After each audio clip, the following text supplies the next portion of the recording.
Bom dia a todos. Bom dia. Mais uma vez aqui na Casa Espírita Hospital das Almas, com muita alegria. Eu agradeço a todos a oportunidade de servir a vocês com as luzes e as verdades do Consolador. Eu queria, antes de começar, perguntar se tem alguém aqui a primeira vez na Casa Espírita. Que bom. Sejam bem-vindos. A Casa Espírita recebe a todos de braços abertos, porque nós não temos dogmas. E hoje eu vou falar de uma coisa extremamente importante, que é a fé. A fé remove montanhas. Evidentemente que a fé remove montanhas, não é aquela montanha, essa montanha física, essa montanha de pedra, mas aquela montanha que ao longo da nossa vida nós não conseguimos resolver. Aquele problema intransponível. Isso nós conseguimos sempre resolver pela fé. É a única forma que nós temos de remover as nossas montanhas. Então nós vamos começar com uma oração. Pai nosso que estás em toda parte, santificado seja o vosso nome, seja o vosso nome, venha a nós o vosso reino, seja feita a vossa vontade, assim na terra como nos perdoais. O pão nosso de cada dia nos dai, Perdoai as nossas ofensas, assim como nós perdoamos a quem nos tem ofendido. Não nos deixe cair em tentação, mas livrai-nos do mal. Eu escuto pouco, tenho aparelho de audição. Então, quando eu falo, às vezes eu acho que eu estou falando alto e eu estou falando baixo. Por favor, se eu estiver falando baixo, me avisem. Mas então, começando pela fé, eu fiz um apanhado muito grande aqui sobre psicografias sobre a fé, e nós temos também sobre esse tema no livro dos mais importantes da doutrina espírita, que é o Evangelho segundo o Espiritismo. Nós temos um capítulo específico: a fé transporta montanhas. Esse capítulo é grande e eu anotei, eu sublinhei alguma coisa de extrema importância para ler para vocês. Kardec foi um professor, Kardec escreveu esse livro para vocês, primeira vez na Casa Espírita. Hein? Eu já fui Sim. O Kardec escreveu esse livro baseado em depoimentos e psicografias espíritas. Então, isso é a visão dos espíritos, dos mentores espirituais, sobre a vida que nós temos no plano espiritual. Eu vou ler para vocês. Então eu vou fazer uma abordagem genérica e vou começar aqui com algumas definições importantes de fé. A fé é aquilo que nos acompanha ao longo da vida e que é para nós a base de tudo aquilo que nós vamos nos basear para que a gente cumpra a nossa missão aqui no planeta Terra de desenvolvimento espiritual. A fé é a mãe de todas as virtudes. Vou repetir para vocês. A fé é a mãe de todas as virtudes. Então nós conseguimos ser tolerantes através da fé. Nós conseguimos ser humildes através da fé. Nós conseguimos praticar a caridade através da fé. Nós conseguimos amar ao próximo também através da fé. Os três pilares da nossa vida espiritual é a fé, a esperança e a caridade. A fé é a base. Nós temos a esperança, através da fé, que um dia nós vamos ser espíritos de luz. Essa é a nossa caminhada. E a caridade é a nossa missão aqui na Terra, de amor ao próximo. A fé, a gente não recebe ela, não é um dom divino. A fé é criada dentro de nós mesmos. Então a gente planta uma sementinha, essa sementinha germina, essa sementinha cresce, vira uma árvore, e depois da fé consolidada nós colhemos o fruto da fé, como uma árvore já adulta. E é um caminho difícil. É um caminho difícil. A fé é um caminho difícil. Eu vou contar para vocês, para exemplificar a dificuldade do caminho da fé, através de São Pedro.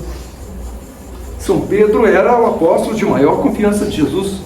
Era aquele apóstolo que seguia Jesus no passo a passo e que acompanhava Jesus. E tem 3 passagens dele muito interessantes sobre a fé.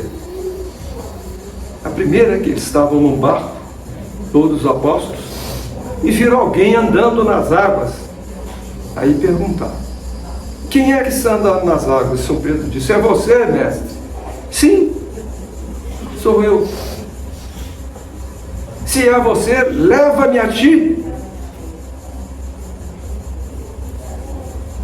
São Pedro diz: leva-me a ti.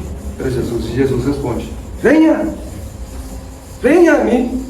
São Pedro então começa a andar na água do mar, mas aquele revolto das águas, ele fica amedrontado, começa a afundar. Então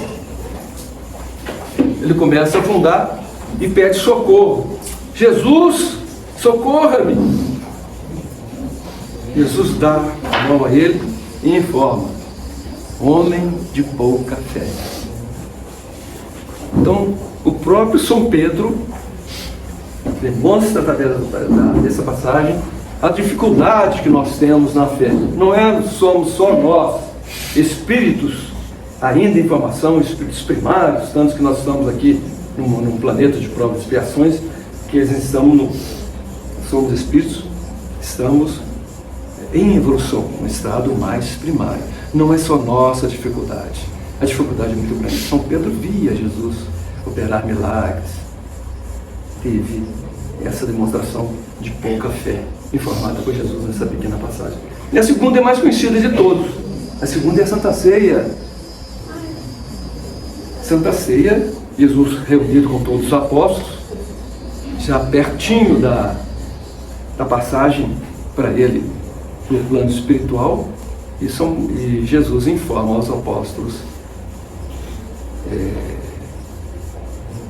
estou chegando ao fim de minha missão, hoje mesmo um de vocês vai me trair. Aí São Pedro toma a palavra e fala assim: não sou eu, mestre, a minha vida é dedicada a você, entrego para você a minha vida para todo sempre.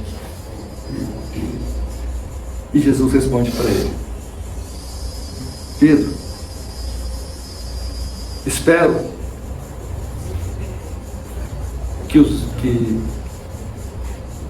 os anjos do mal não consigam te demover dessa sua intenção, mas hoje mesmo vais me negar 3 vezes.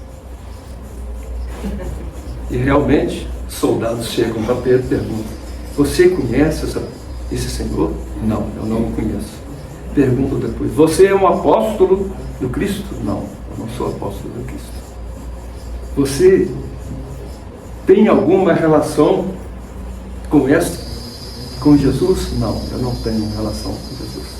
Demonstrando ainda a fragilidade da fé depois de uma vida inteira com Jesus. Morre na dificuldade que é a gente realmente ter uma fé viva dentro de nós. E a terceira passagem de São Pedro já é a passagem de São Pedro no final da vida de São Pedro. Ele subindo as escadas do templo de Jerusalém com João, tinha um paralítico que estende as mãos para São Pedro, pedindo esmola. E São Pedro fala: eu não tenho ouro nem a prata para dar para você, mas eu tenho a força de Jesus, que pode tirar de você a sua paralisia. Levanta e anda. Ele levantou e andou. E aí já é a fé de São Pedro consolidada. E Jesus informa: se vocês tiverem a fé do tamanho de um grão de mostarda,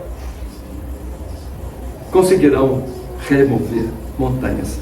Mais uma vez, lembrando que montanhas são os grandes problemas que nós passamos em nossa vida. Então, a fé pequenininha, nós já conseguimos grandes obras para nós mesmos. Tem uma frase também de extrema importância que Tiago lembra de Jesus: a fé sem obras é morta. Nós precisamos da fé para fazer as obras, mas o nosso objetivo aqui no planeta Terra são as obras de amor ao próximo, fundamentalmente a caridade. E é através da fé que nós alcançamos a caridade. Eu vou ler para vocês aqui algumas definições psicografadas de fé, muito bonitas, muito bonitas. Difícil da gente encontrar isso. Ter fé é guardar no coração a luminosa certeza de Deus. Fé é a ligação direta do Criador com a criatura. Fé é a certeza em Deus. Fé é o nosso íntimo contato com o Criador, também através de oração. Porque as orações que nós fazemos para que a gente vença essas montanhas da vida, para que a gente faça uma oração, e para que essa oração tenha efeito, ela tem que ser lastreada na fé. Agora mesmo, aqui, agora, nesse momento, nós estamos todos reunidos aqui. Vamos ser atendidos pela doutora Damassor, que vai nos dar um passe espiritual, além do passe magnético dos médiuns. Mas, para que esses passes, tanto espiritual quanto magnético, façam efeito na nossa vida, precisamos ter a fé, acreditar que o nosso espírito vai ficar energizado, e essa energia espiritual que nós vamos receber aqui agora vai atuar no nosso corpo físico e vai nos dar, através da nossa fé, a condição de cura ou de atendimento em qualquer problema que a gente esteja vivenciando. E lembrando também uma coisa das mais importantes: existem fé, é interessante, porque nós espíritas, nós temos a fé raciocinada. Você sabe o que é fé raciocinada? Sabe? Não sabe? Pois é. A fé raciocinada é aquela fé baseada, que ela está totalmente harmonizada com a ciência. Então nós entendemos, através da nossa consciência, que aquilo que nós estamos ouvindo é a expressão da verdade. É diferente da fé cega, que ela é imposta. É diferente da fé cega. Porque nós precisamos, em primeiro lugar, entender que nós acreditar que nós somos espíritos, que nós viemos do plano espiritual e nós vamos voltar ao plano espiritual. Aliás, essa é a única certeza que nós temos aqui, enquanto encarnados, que nós vamos retornar ao plano espiritual. nem os egípcios que fizeram aquela mumificação do corpo, o corpo já apodreceu, fica, mas a vida não volta mais. A vida, esse é uma vestimenta, nós vamos trocar de roupa, trocar de vestimenta. E essa troca de vestimenta, isso, lembrando aqui, raciocinando um pouco nessa fé básica, essa troca de vestimenta, essa reencarnação do corpo, essa reencarnação do espírito no corpo, é uma dádiva divina, que é a reencarnação. Porque não há como entender o nosso progresso espiritual fora das reencarnações. Porque se nós vamos mal numa vida, evidentemente que Deus não vai nos condenar ao martírio eterno. Isso não existe, porque nós não fazemos assim com nossos filhos. Se ele vai mal na escola, nós damos a oportunidade de fazer de novo. Então, a fé começa daí. Nós temos que entender a fé, já que é uma ligação com Deus. Nós vamos que entender, em primeiro lugar, a fé raciocinada. Nós temos que entender como é esse Deus, como age esse Deus na nossa vida, esse Pai, esse Criador. Então, o Criador age com bondade absoluta. E a bondade absoluta é sempre uma nova chance, e uma outra chance, e mais outra, que ele senta através das encarnações. E a segunda é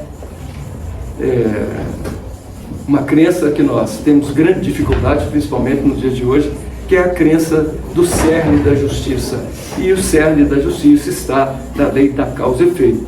Quer dizer, tudo o que a gente faz, nós recebemos de volta. Com relação à fé, essa fé não raciocinada, a fé racionalizada, ela parte de dogmas. Então, nós somos informados que existem alguns dogmas que vão fazer, que é para a gente seguir. Nós começamos a seguir esses dogmas, e acontece muitas vezes em outras religiões, de que até foi um caso que como a maioria de nós eu vim da igreja católica, e eu tinha a informação de que se eu cumprisse os preceitos da igreja, fosse na missa, fosse nos cultos, me relacionasse com os irmãos ali, socialmente, né? Fizesse Páscoa, fizesse comunhões frequentes, que eu teria a salvação, tudo na minha vida seria resolvido.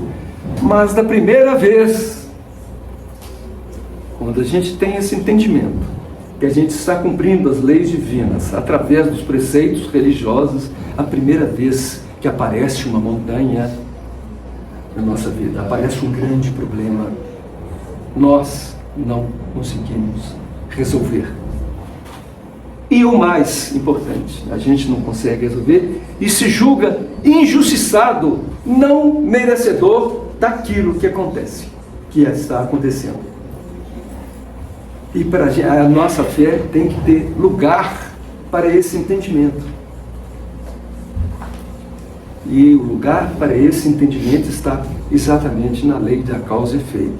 Se nós estamos passando algum problema intransponível, esse problema veio do nosso plantio de coisas que nos fez devedoras do universo. Nós precisamos ter um resgate. Se a gente tem fé, acredita que depois da transposição dessa montanha, a nossa vida melhora, e que essa passagem é uma pequena passagem, tendo em vista a imensidão da nossa vida espiritual, aquilo se torna um fardo muito mais leve. Até sobre esse assunto, tem aqui uma psicografia que eu queria ler para vocês, também muito importante.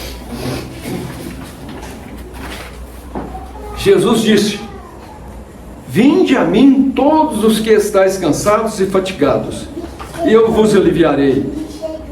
Tomai sobre vós o meu jugo e aprendei de mim, que sou manso e humilde de coração, e então encontrareis refúgio, Meu pai, essa parte final é a mais importante.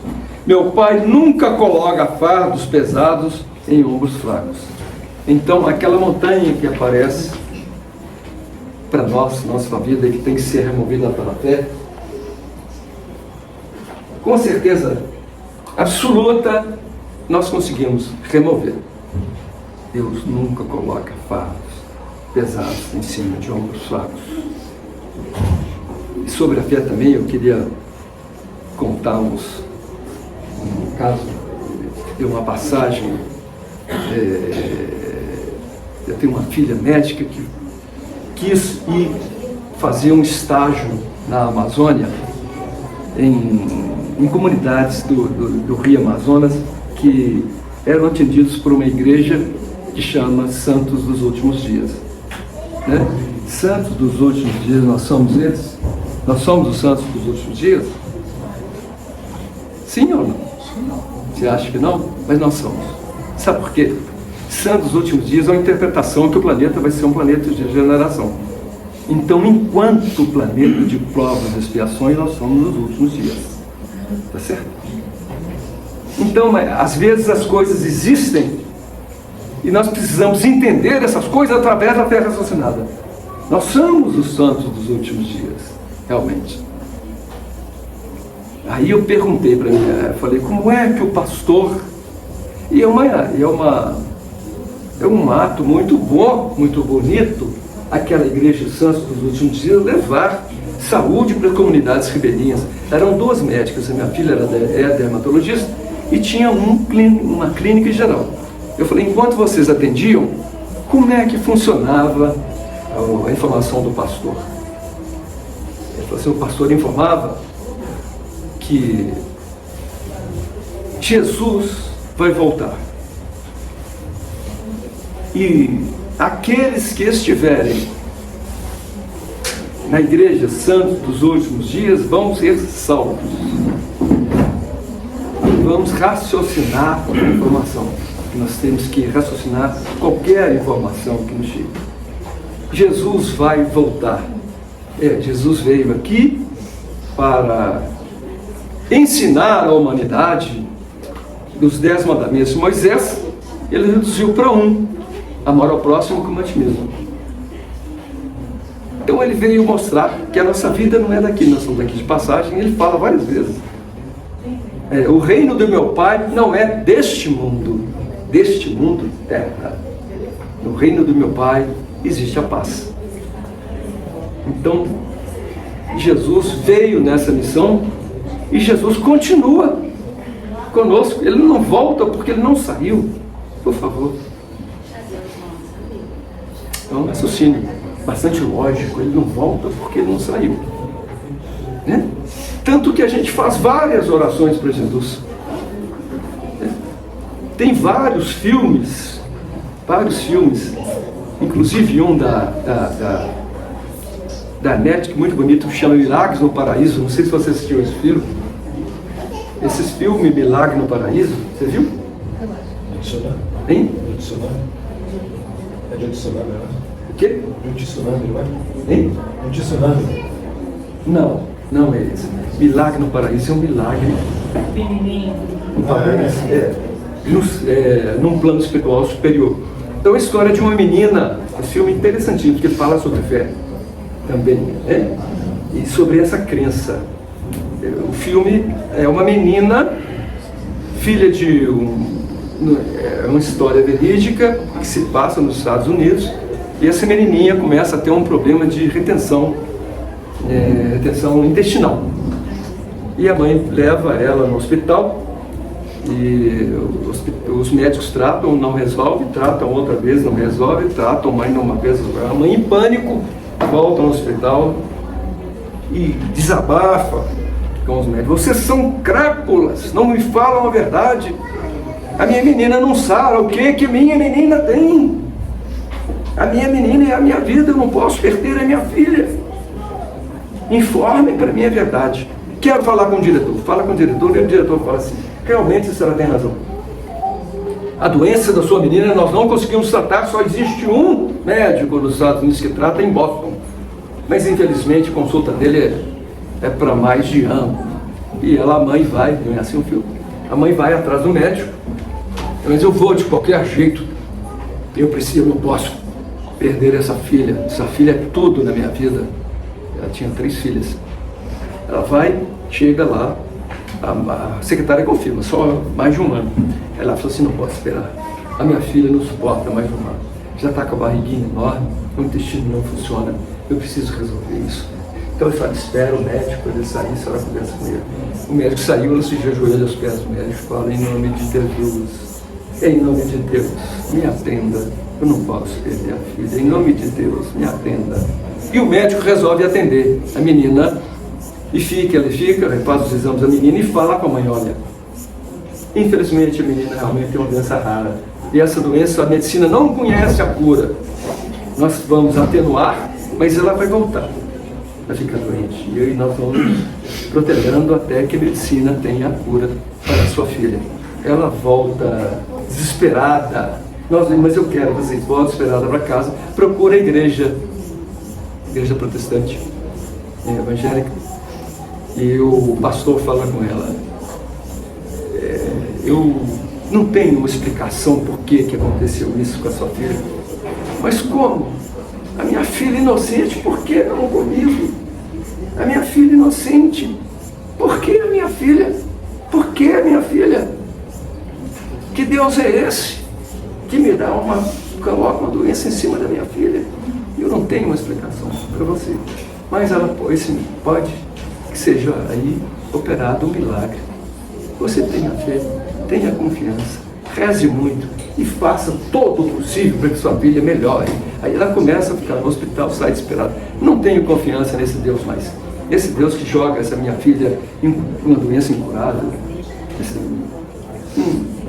Esse Deus não existe, pelo menos da forma que me é informado. Então ela volta, acontece muito, eles tentam várias vezes, melhora a doença, ela volta para casa e numa dessas, depois volta para o hospital, e numa dessas voltas, a menina chega na casa dela, brinca com a irmã fala, vamos aqui brincar naquela árvore oca. O pai era veterinário, tinha uma árvore oca grande que eles mantiveram, e a menina vai brincar com a irmã, ela cai dentro da árvore. A menina cai dentro da árvore, chama o corpo de bombeiro chega rapidamente, mas custa muito tirar a menina lá de dentro.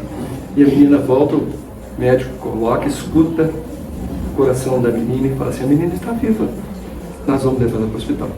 Vamos, a senhora fique em casa, tranquila, que tudo que a gente puder fazer, nós vamos fazer pela sua filha.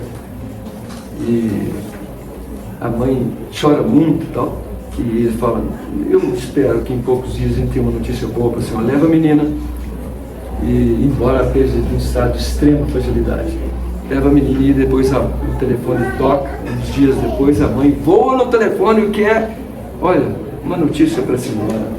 E a mãe em prantos, o quê? A sua filha melhorou. Vou mandar ela de volta. Manda a menina de volta. E a mãe abraça a família, festeja muito e tal. A mãe abraça muito a menina. Minha filha, que bom. O que aconteceu lá no hospital? Mãe, eu preciso contar para a senhora o que aconteceu na árvore. Quando eu estava dentro da árvore, eu fui ver Jesus. E Jesus fala para mim, você vai voltar. E eu falei para Jesus, eu não quero voltar. Doente, sofrimento muito grande, eu não quero voltar. Eu quero ficar aqui, nesse lugar de luz, eu não quero voltar. Não, você vai voltar para você continuar a sua vida, porque você não está mais doente. E ela volta, acaba a doença e tal, e a mãe volta para fazer um depoimento e fala, eu não entendi o porquê, eu não entendi porquê que aconteceu isso com a minha filha, eu também não entendi por que Jesus, por que o Criador salvou a minha filha. O que faltou aí, a lição que a gente tira aí, é que faltou nessa mulher a fé raciocinada. A menina tinha que passar por aquilo. Quando ela passou por aquilo, Jesus tirou ela do problema. E ela fez de tudo para que a filha sarasse. Então ela conseguiu transpor a montanha. Esses fatos, eles acontecem diversas vezes, né? Aconteceu com Jesus também, sobre dentro desse tema da fé. Aconteceu com Jesus também algumas passagens muito interessantes, muito conhecidas. Uma delas, sobre fé, foi quando chegou o pai de um filho endemoniado e falou: Jesus, eu te peço,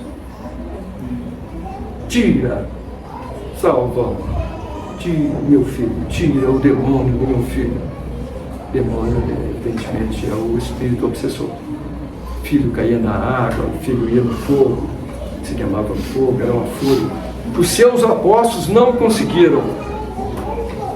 E eu te rogo, te peço, em nome de Deus, cura meu filho. Jesus conseguiu tirar, pediu, claro, evidentemente, Jesus, espírito de muita força, conseguiu tirar o demônio do menino e avisa os apóstolos: para tirar esse demônio é preciso ter uma fé viva e muito atuante. Vocês não estão ainda com essa fé que consegue tirar esse demônio. Então tudo na nossa vida se baseia na fé, na crença que nós temos, que nós vamos conseguir. E quando a gente acredita, a gente consegue. Tem uma outra passagem também dentro da fé de Jesus sobre uma mulher que sangrava, e a mulher, quando vê Jesus, ela fala para os apóstolos: se eu me aproximar de Jesus, eu vou ser curado. Eu quero me aproximar de Jesus, porque eu tenho certeza absoluta que eu vou ser curada. Então ela se aproxima de Jesus e consegue tocar na túnica de Jesus, por trás. Aí Jesus fala para os apóstolos: eu fui tocado. Mestre, nós estamos numa multidão sendo empurrado por todos, como é que o senhor sabe que foi tocado? Eu sei porque saiu de mim uma virtude para curar a moça. Realmente, a virtude acontece de fé. Tem também sobre fé uma passagem que muita gente conhece sobre um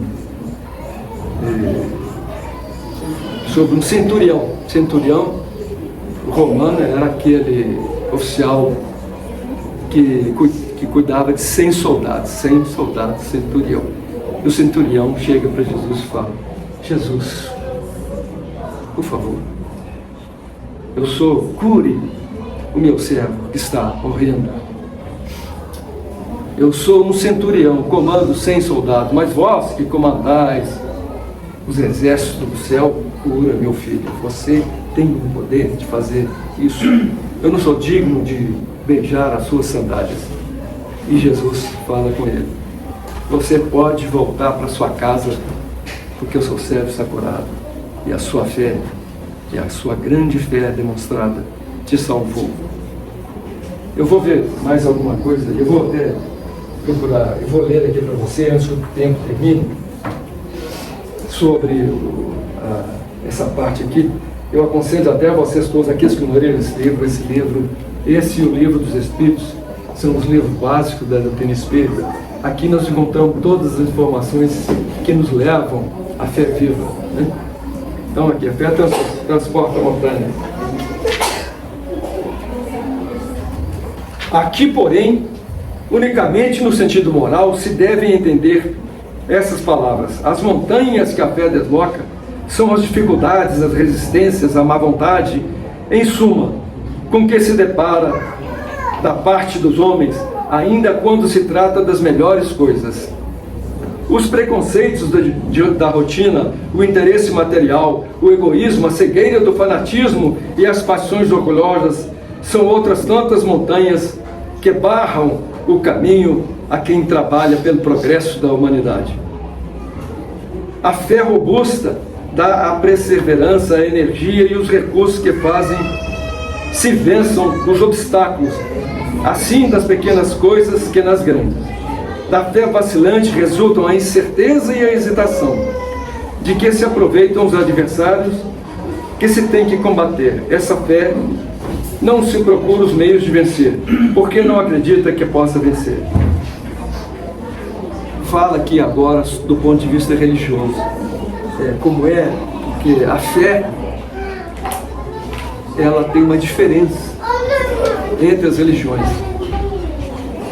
A religião espírita tem o privilégio de informar a fé raciocinada, porque a fé raciocinada, ela é a fé que fica como uma convicção dentro da nossa consciência. E nós só conseguimos ter a fé verdadeira através da convicção.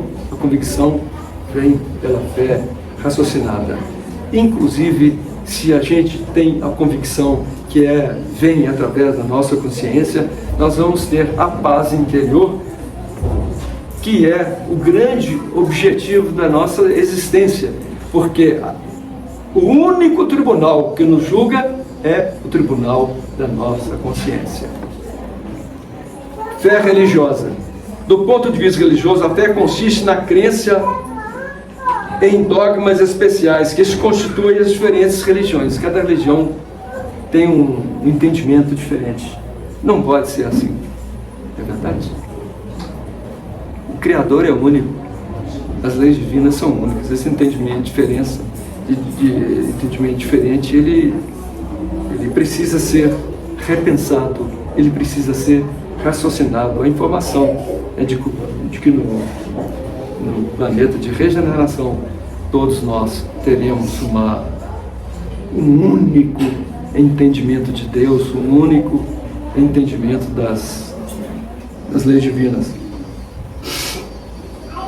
Todas elas têm seus artigos de fé. Sob esse aspecto, a fé pode ser raciocinada. Fé raciocinada são das religiões. Ou cega. Nada examinando, a fé cega aceita, sem verificação.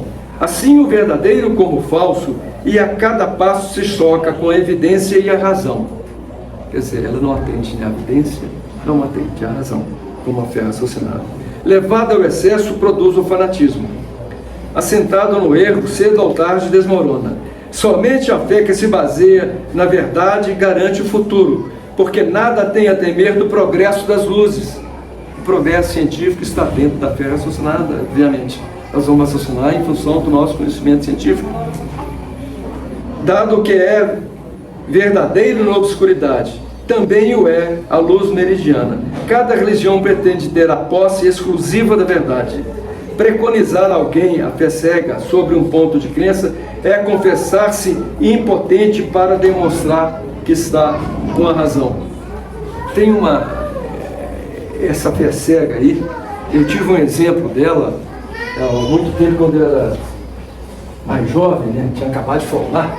Aí eu peguei eu e mais dois amigos, nós éramos 3, fomos com aquele mochilão americano, que o americano viaja pela Europa, pelo mundo todo, nas costas, e vai parando de lugar em lugar, vê o hotel que está disponível, vê a hospedagem que está disponível, e fazendo. Eu estava num esquema desse aí, foi o único que eu fiz na minha vida, tenho saudade. E fomos fazer um turnê pela Europa. Nós compramos um livro que chama Como Viver na Europa Gastando $10 por Dia, um livro interessante, livro dessa condicionada, dessa grossura. Você lembra disso? Pois é, então nós fomos no Museu Louvre, na França. O museu famosíssimo, queria ver o que tinha lá dentro. E o Museu do Louvre, até voltei lá há pouco tempo, ele está um pouco modificado. Assim, tem mais obras, ele cresceu e tal. Mas na época que eu fui, isso tem 50 anos, olha que distância. Tinha muito quadro religioso da Idade Média que me chamou a atenção. Todos eles tinham aqueles santinhos, aqueles anjos de criança de asinha. Isso leva a pessoa a pensar que anjo é uma figura que é divina, diferente de nós. E os anjos são espíritos desenvolvidos, como Cristo. Cristo é nosso irmão. Ele veio ao mundo da mesma forma que nós viemos. A única diferença é o espírito. O espírito É completamente diferente, é muito mais avançado. Então, Jesus fala até várias vezes, do meu Pai, isso são leis do meu Pai. Então ele fala, são leis do meu Pai porque eu sou filho do meu Pai. Vocês são meus irmãos. Então aí também a gente já pode raciocinar que o Pai, o Filho e o Espírito Santo não são a mesma pessoa. São pessoas distintas. Jesus é Filho de Deus, que é o nosso Criador inclusive de Jesus. E que o Espírito Santo é a fagulha divina. O Espírito Santo, eu há pouco tempo atrás comecei a pensar muito sobre isso. Eu entendi todas as vezes que eu estou com a montanha para ser transportada, eu me concentro muito, rezo muito, quase 100% vem uma fagulha divina na minha consciência, a forma que eu vou resolver aquilo. E que realmente é a forma certa, que harmoniza dentro da minha consciência, normalmente dê certo. Mesmo que eu saia da montanha com algum prejuízo, eu consegui resolver. E voltando à história nossa, me chamou a atenção num quadro, né, raciocinando e conversando ainda sobre a fé raciocinada. Eu vi um quadro que estava assim, Martírio de São Antão.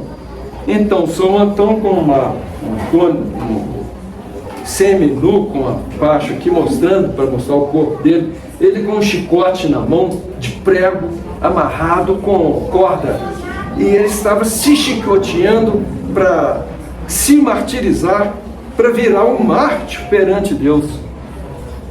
Eu falei, não, isso não é possível, não. Olha a crença da Idade Média, olha que atraso, por favor. Será que Deus quer que nós vamos flagelar? Você quer ver o flagelo do seu filho? Por favor. Isso é impossível. Deus não quer isso. Deus quer que nós ajudemos uns aos outros. Esse é o único mandamento de Cristo. Deus quer que nós consideremos todos nós como os nossos irmãos. São Antão pode até ser um santo, se praticou a caridade ao longo da sua vida, como São Francisco de Assis, como Irmã Dulce, como milhares de outros. Mas quanto ao flagelo, vai responder sobre a autoflagelação. Tem uma expiação ali nas costas dele. Então, quando aparece aquilo elucidando o flagelo, é um negócio assim, nós precisamos raciocinar essas coisas, limpar da nossa consciência essas ideias antigas, essas ideias que não fazem mais sentido, essas ideias inadequadas da ciência, esse conceito de que Deus está mandando, Deus nos trouxe essa doença, Deus pegou a menininha e fez com que o intestino dela não funcionasse para martirizar a menina. Jamais nós temos que repensar essas coisas todas e ter fé em cima daquilo que nós realmente conseguimos acreditar, que a nossa consciência aceita, e a partir da aceitação, repetindo mais uma vez, nós vamos ter a convicção. Essa convicção é a nossa fé. Vou pegar aqui o resto.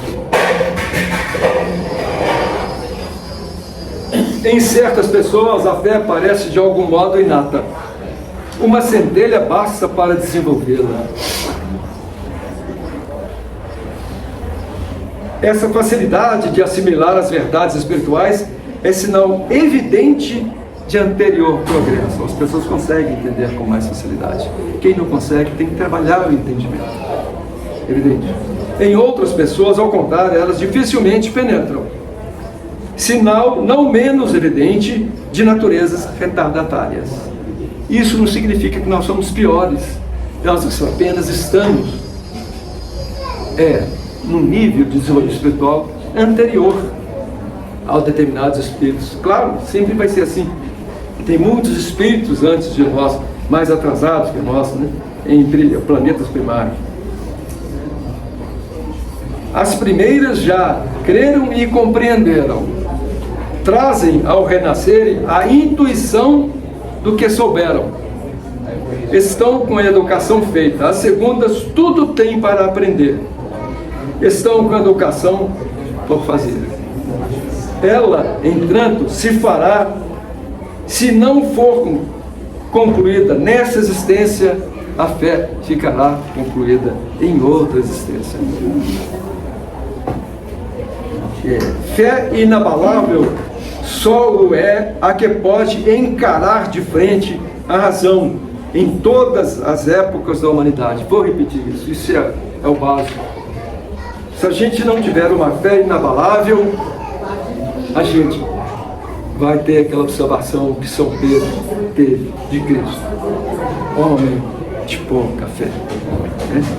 Fé inabalável só o é a que pode encarar de frente a razão em todas as épocas da humanidade. Esse conselho também pode ser entendido que nós precisamos ter a fé raciocinada. Precisamos raciocinar tudo que nos é falado, tudo que nos é formado, para ver se isso harmoniza com a nossa consciência. Só a partir da harmonização da informação da nossa consciência é que nós conseguimos ter fé. Eu vim aqui praticamente para informar vocês isso. A fé da necessidade, da fé raciocinada e a importância da fé nas nossas vidas. Está quase acabando aqui. Para ser instruções dos Espíritos sobre a fé. Para ser proveitosa, a fé tem que ser ativa, não deve entorpecer-se. Mãe de todas as virtudes que conduzem a Deus. Nós temos fé, nós acreditamos, não é isso? Mas a missão é da caridade. Nós temos fé, vou repetir, nós acreditamos, nós temos a convicção, mas a nossa missão na Terra é a missão da caridade, do amor ao próximo. Se a gente não conseguir fazer isso, nós repetimos a nossa missão. Nós voltamos com muito mais facilidade na fé, como o livro informou, mas vamos ter uma missão de prática da caridade, com mais oportunidades. Né? Com mais oportunidades, como assim? Vai nos aparecer oportunidades que a gente não pode sair da prática da caridade. Nós vamos ter, por exemplo, um filho com alguma deficiência. Aí nós vamos ter a oportunidade de... Engraçado, eu trabalhei no Bezerra de Menezes, não é isso? Nós nos conhecemos de lá, né? E no Bezerra de Menezes, eu trabalhava na cabine de cura, como essa, do Samuel, e os pais dos meninos deficientes, dos meninos, das crianças deficientes, tinham uma tolerância absurda com a deficiência. Não é isso, né? Eu ficava impressionado com a tolerância dos pais. Olha que coisa bonita. O menino estava numa encarnação de expiação, a criança. O pai estava numa encarnação de prova. Olha que facilidade, olha o raciocínio. Eu acredito até que o amor do pai... Eu tive um colega que teve um menino deficiente, não saía da cama. O dia que a criança foi embora, foi um alívio para a família, trabalho, tal, mas o pai chorou copiosamente. Um desses, copiosamente, pelo amor que ele tinha e o apego que ele tinha àquela criança. Muito bonitas essas coisas. Muito bonitas essas coisas. Muito bonitas essas coisas. Mais uma vez, a nossa missão é da caridade. A fé, embora remova a montanha, nos ajude a remover qualquer tipo de problema, ela só funciona com as obras. Às vezes a remoção desse problema já é uma obra. Nós precisamos, às vezes quando temos um problema, nós precisamos, para resolver o problema, de uma maneira geral, aumentar as nossas virtudes. É isso? Estamos tendo um problema. Ele só é resolvido com a tolerância, com a paciência, com a caridade, com a humildade. Né? Então, esse problema só se resolve com o aumento das virtudes que vem através da fé. Está tudo entrelaçado. Tudo entrelaçado. A esperança e a caridade são corolários da fé e formam com essa uma trindade inseparável. Não é a fé que faculta a esperança na realização das promessas do Senhor? Se não tiverdes fé, que esperareis? Não é a fé que dá o amor? Se não tendes fé, qual será o vosso conhecimento e, portanto, o vosso amor? Está falando claramente aqui que a fé é a mãe das virtudes. Inspiração divina, a fé desperta todos os instintos nobres que encaminham o homem para o bem. É a base da regeneração. Eu vou terminar informando: a fé é a base da regeneração. Nós estamos num planeta que daqui a alguns anos, por informação espiritual, né, nós vamos ser um planeta de regeneração. Esse planeta de regeneração, para que a gente continue nele, nós somos hoje um planeta de provas e expiações. Para que a gente continue no planeta de regeneração, nós precisamos estar sintonizados com os espíritos que vão para a regeneração. O lastro é a caridade. A caridade vem através da fé. A fé vai nos conduzir ao planeta de regeneração, invariavelmente. Eu quero agradecer mais uma vez a presença de todos. Que Jesus abençoe vocês todos. Muita paz, muita luz, especialmente muita fé. Muito obrigado.